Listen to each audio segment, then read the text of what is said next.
اعوذ باللہ من الشیطان الرجیم، بسم اللہ الرحمن الرحیم۔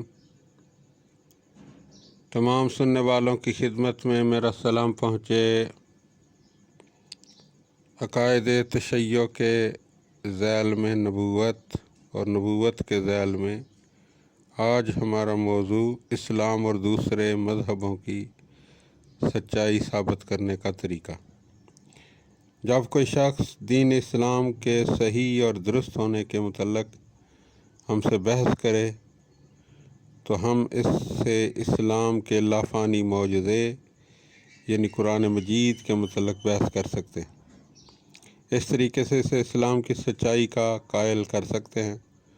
اور اس سے پہلے بھی بیان ہو چکا کہ قرآن ایک معجزہ ہے۔ اسی طرح ہم اپنی عقل اور سوچ کی قوت کے وسیلے پر قناعت کر کے اسلام کی درستی اور سچائی کو پالیں گے، کیونکہ ہر اس انسان کے ذہن میں جو آزادی سے سوچتا ہے، کسی مذہبی عقیدے کو اپناتے وقت لازمی طور سے کچھ شکوک اور سوالات ابھرتے ہیں، لیکن یہودیت اور عیسائیت جیسے پچھلے مذہبوں کی سچائی کا سراغ لگانے کو ہمارے لیے قرآن کی گواہی سے پہلے، یا اگر ہم اپنے ذہنوں کو اسلام کے عقیدے سے خالی کر لیں تو کوئی بھروسے کی دلیل یا راہ نہیں، اور ہم کسی پوچھنے والے کو مطمئن نہیں کر سکتے، کیونکہ یہودیوں اور عیسائیوں کے مذہب کے لیے قرآن مجید کی طرح کا کوئی جاویدانی معجزہ نہیں ہے، اور وہ تھوڑے سے معجزے اور غیر معمولی کام جو ان مذہبوں کے ماننے والے اپنے اپنے پیغمبروں سے منسوب کرتے ہیں بھروسے کے لائق نہیں ہیں، کیونکہ وہ لوگ انہی مذہبوں کے ماننے والے ہیں، اس لیے ان کا دعویٰ انہی کے مذہب کے متعلق درست نہیں مانا جا سکتا، اور قدیم پیغمبروں کی یہ موجودہ کتابیں جیسے تورات اور انجیل جو ہمارے ہاتھوں میں ہیں لافانی معجزہ کہلانے کے لائق نہیں ہیں کہ بجائے خود قطعی دلیل بن سکے، اور انہیں اسلام کی طرف سے کسی تصدیق کی ضرورت نہ پڑے۔ ہم مسلمانوں کے لیے پچھلے نبیوں کی گواہی دینا اور جس امر کا اعتراف کرنا صحیح ہے وہ یہ ہے کہ جو کچھ اسلام لایا ہے ہم اس پر اعتقاد رکھیں اور اسے قبول کریں۔ اسی میں پچھلے نبیوں کی نبوت بھی ہے جس پر ہم بحث کر چکے۔ اس بنا پر جو شخص دین اسلام کا ماننے والا ہے وہ عیسائیت اور دوسرے قدیم ادیان کے ان کے زمانے میں درست ہونے کے بارے میں تحقیق اور تدقیق اور بحث مباحثے کی ضرورت نہیں رکھتا، کیونکہ اسلام کا مان لینا ان کے بھی ایمان لینے کے برابر ہے۔ اسلام پر ایمان لانا پچھلے نبیوں پر ایمان لانے سے وابستہ ہے، چنانچہ کسی مسلمان کے لیے پچھلے مذہبوں اور ان کے معجزوں کے بارے میں تحقیق اور چھان بین کرنا ضروری نہیں ہے، کیونکہ یہ مان لیا گیا ہے کہ وہ مسلمان ہے اور دل میں اسلام پر ایمان رکھنے کے ساتھ ساتھ پچھلی شریعتوں پر بھی ایمان رکھتا ہے۔ واقفیت اور تصدیق کے لیے بس اتنا ہی کافی ہے۔ ہاں، جب کوئی شخص مذہب اسلام کی سچائی کی چھان بین کرتا ہے اور اس کی تحقیق کسی نتیجے تک نہیں پہنچتی تو وہ عقل کی روح سے سچے مذہب کی پہچان کے لیے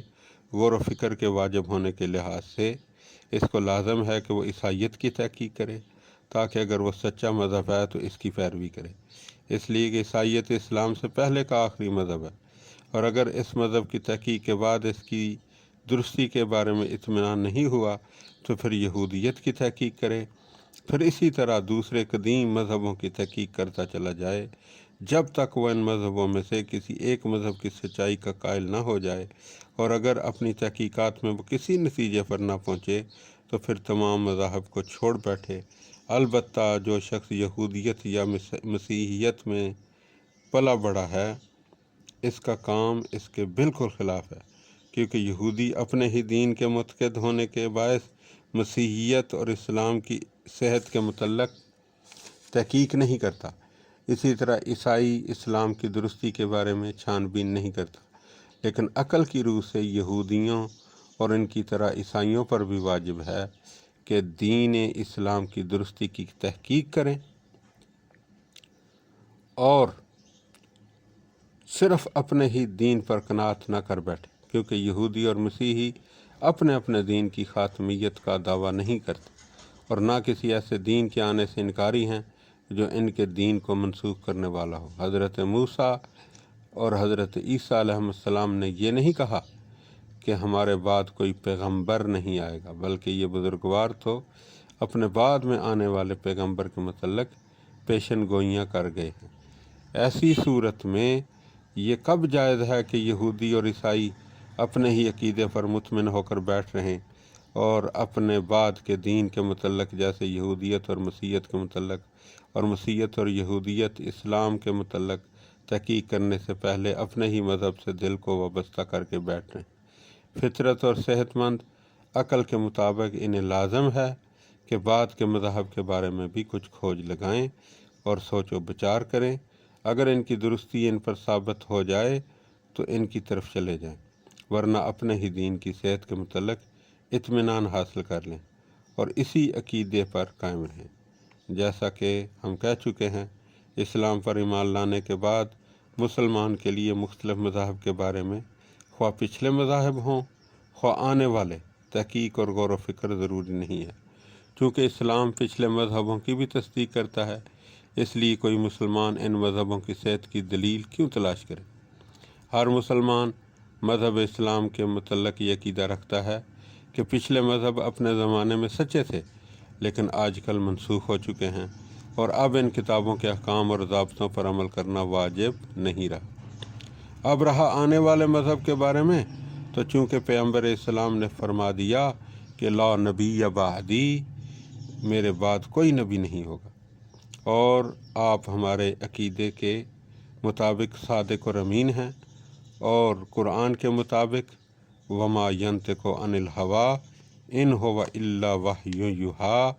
پیغمبر اپنی ہوائے نفس سے کوئی بات نہیں کہتے بلکہ جو کچھ کہتے ہیں وہ وحی ہے تو جو خدا کی طرف سے ان پر نازل ہوتی ہے۔ سورہ النجم آیت نمبر 3 اور 4۔ اس لیے کوئی مسلمان پیغمبر کی سچائی اور درست گفتار کے بعد ان بناوٹی مذاہب کے بارے میں جن کا بعد میں دعویٰ کیا گیا ہے کس لیے تحقیق اور غور و فکر کرے۔ اللہم صلی علی محمد و آل محمد۔